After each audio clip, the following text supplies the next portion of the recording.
Assalamualaikum warahmatullahi wabarakatuh. Selamat datang kembali di channel Plot Horror.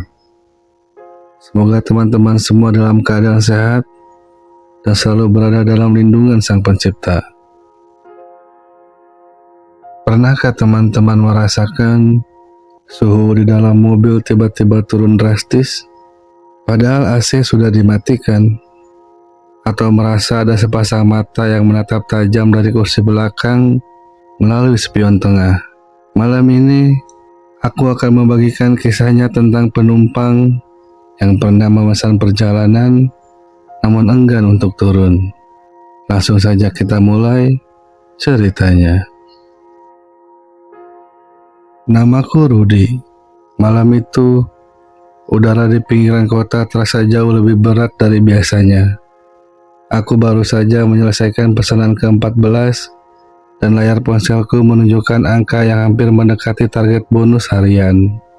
Jarum jam di dashboard mobil menunjukkan pukul 1 dini hari. Jalanan protokol yang biasanya ramai kini sudah berubah menjadi lorong gelap yang hanya diterangi lampu merkuri yang sesekali berkedip. Kabut tipis mulai turun, menyelimuti aspal hitam yang masih basah sisa hujan sore tadi. Suasana hening ini biasanya aku nikmati dengan mendengarkan musik. Namun malam itu, semua saluran radio hanya mengeluarkan suara statis. Suara kresek-kresek yang entah kenapa membuat bulu kuduku sedikit berdiri. Aku sempat berpikir untuk mematikan aplikasi dan pulang, karena perasaanku mulai tidak enak.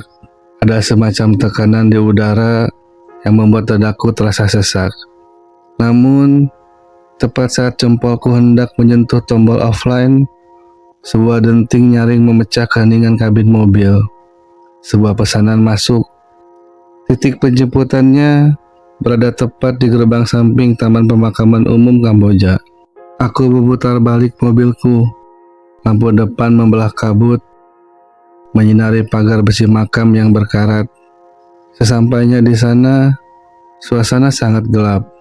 Dari kegelapan di balik tembok makam, muncul seorang pria parubaya berbaju hitam lengan panjang. Tanpa permisi, ia membuka pintu belakang dan masuk. Aroma dingin langsung menyerbu masuk ke dalam mobil. Bukan dingin AC, tapi dingin yang membuat pori-pori kulitku menutup seketika. Aku menjalankan mobil menuju tujuan di perumahan Geraha Tua yang melewati jalur lingkar luar hutan jati. Selama perjalanan, pria itu hanya diam kaku. Aku mencoba mencairkan suasana dengan bertanya, namun ia tetap bungkam. Tak lama, aroma bunga Kamboja yang sangat kuat mulai memenuhi kabin, namun perlahan berubah menjadi bau kapur barus yang menyengat, bercampur dengan bau tanah yang lembab dan amis daging membusuk. Bau itu begitu nyata, membuat tenggorokanku terasa tersumbat. Aku melirik ke spion tengah untuk memastikan kondisi penumpangku, namun jantungku nyaris berhenti. Pria berbaju hitam itu sudah tidak ada. Kursi belakang tampak kosong melompong. Aku mengucek mataku, berpikir mungkin ini karena kelelahan. Tapi saat aku menolehkan kepala langsung ke arah belakang, benar, kursi itu kosong. Pintu mobil masih terkunci rapat dari dalam. Aku mencoba menepi untuk menenangkan diri. Namun saat mobil baru saja berhenti di pinggir jalan hutan yang gelap, lampu kabin tiba-tiba berkedip redup. Di spion tengah, secara perlahan, muncul sebuah bayangan putih yang duduk tegak di kursi belakang. Sosok itu terbungkus kain kafan kusam yang penuh dengan noda tanah merah basah. Ikatannya tinggi, mencuat kaku hingga menyentuh plafon mobil. Sosok pocong itu duduk diam, tepat di tengah-tengah kursi belakang, menghadap lurus ke arah punggungku. Aku ingin berteriak, namun suaraku seolah tersangkut. Tanganku gemetar hebat saat memegang kemudi. Tiba-tiba, mesin mobil mendadak mati total, dan semua sistem kelistrikan padam, menyisakan aku dalam kegelapan pekat bersama sosok itu. Aku mencoba menghidupkan mesin berkali-kali, namun hanya terdengar suara dinamo yang lemah. Di tengah kesunyian itu, terdengar suara gesekan kain kusam yang bergerak pelan di kursi belakang. Sosok itu perlahan memiringkan kepalanya secara patah-patah dengan suara tulang yang bergeser. Aroma busuk kini meledak hebat di dalam mobil, seolah-olah sosok itu sedang menempelkan wajahnya tepat di belakang sandaran kepalaku. "Rudi, kenapa berhenti?"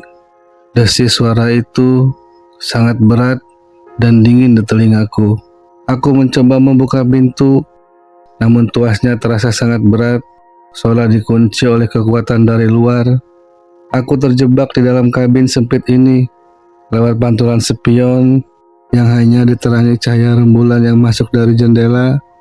Aku melihat kain kafan sosok itu mulai terurai pelan-pelan di bagian kaki, dan cairan kuning kental mulai merembes keluar, membasahi jok mobilku. Sosok pocong itu tidak menyerang. Ia hanya duduk di sana, menatapku melalui spion dengan lubang matanya yang gelap dan dalam, seolah-olah ia sedang menunggu sesuatu yang aku sendiri tidak tahu apa itu. Tanganku yang memegang kunci kontak terasa mati rasa, membeku karena hawa dingin yang memancar dari arah belakang. Suasana di dalam mobil menjadi sangat menekan. Suara detak jantungku sendiri terdengar seperti dentuman keras di telingaku, beradu dengan suara deru angin hutan yang menyelinap masuk melalui celah kaca jendela yang sedikit terbuka. Mesin mobil tetap mati, seolah-olah seluruh energinya telah dihisap habis oleh entitas yang duduk kaku di kursi belakang. Aku tidak berani menoleh ke belakang secara langsung. Fokus mataku hanya tertuju pada spion tengah, tempat bayangan putih kusam itu terpantul dengan jelas di bawah sisa cahaya rembulan. Sosok pocong itu masih duduk tegak, tidak berpindah posisi sejak tadi. Namun, aku menyadari bahwa setiap kali aku berkedip, jarak kepalanya dengan sandaran kursiku terasa semakin memendek. Bau kapur barus yang menyengat kini bercampur dengan aroma tanah kuburan yang basah, seolah-olah sosok itu baru saja ditarik paksa dari liang lahat yang kehujanan. Aku mencoba memaksakan tanganku untuk kembali memutar kunci kontak, namun jemariku terasa kaku, membeku oleh hawa dingin yang memancar dari arah belakang. "Mas, tolong jangan ganggu saya. Saya cuma cari nafkah buat keluarga," bisikku dengan suara yang hampir habis karena ketakutan. Tiba-tiba terdengar suara gesekan kain yang sangat pelan dari kursi belakang. Sosok itu mulai mengerahkan kepalanya secara patah-patah ke arah kanan dan kiri. Suara turang lehernya yang bergeser terdengar sangat nyata di kesunyian kabin mobil.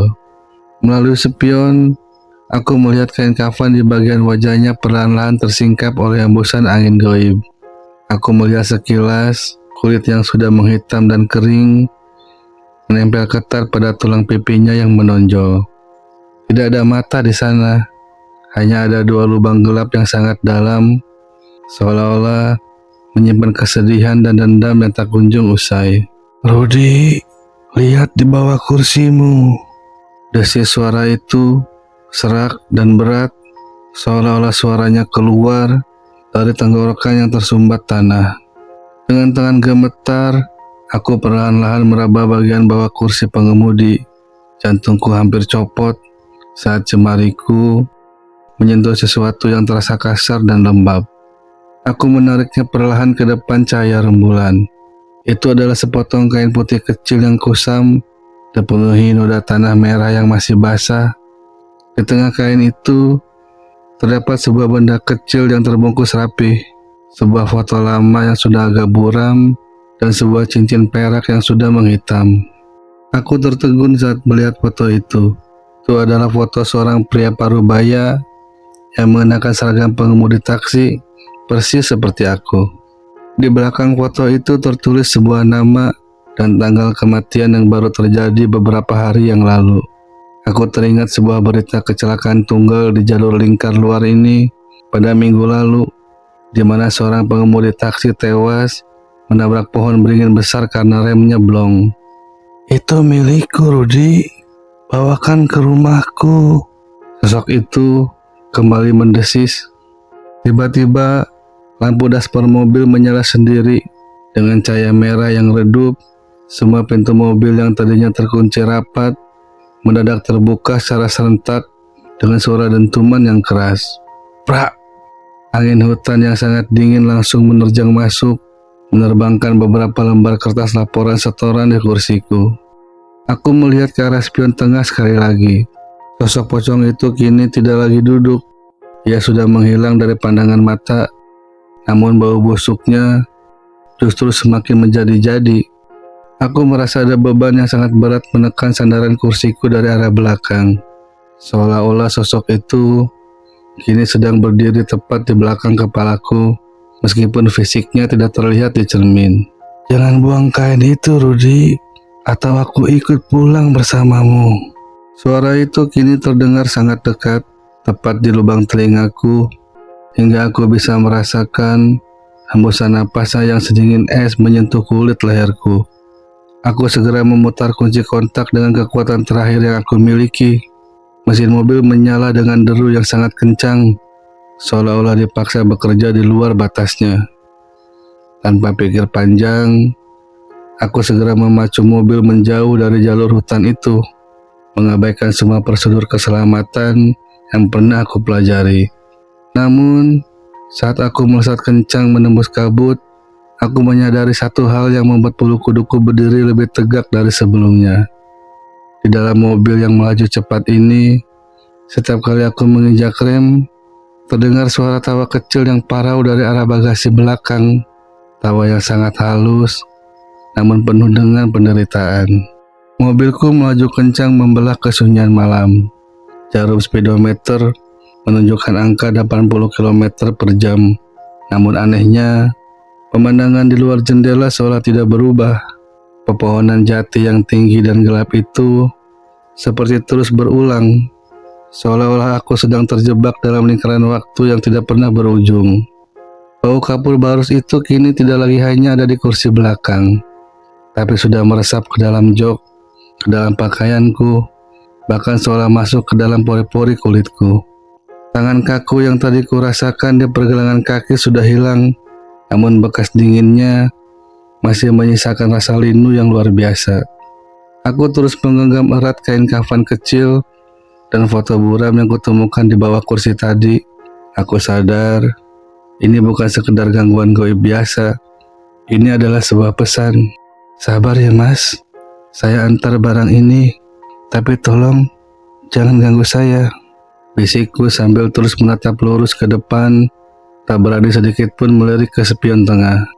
Tiba-tiba, radio mobil yang tadinya hanya bersuara statis mendadak mengeluarkan suara musik keroncong yang sangat pelan dan menyayat hati.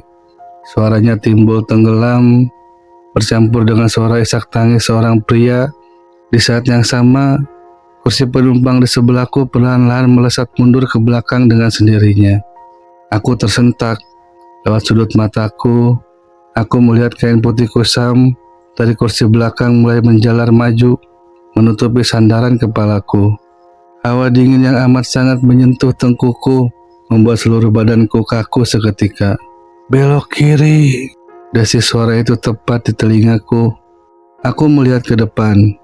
Di depanku seharusnya adalah jalan lurus menuju perumahan, namun tiba-tiba muncul sebuah gang sempit yang gelap, diapit oleh tembok bata tua yang lumutan. Tanpa sadar, tanganku memutar setir mengikuti perintah itu. Mobil masuk ke dalam gang yang sangat sempit.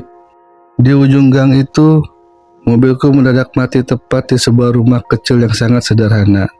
Suasana di sana sangat sunyi, hanya ada suara jangkrik dan tetesan air dari atap seng yang bocor.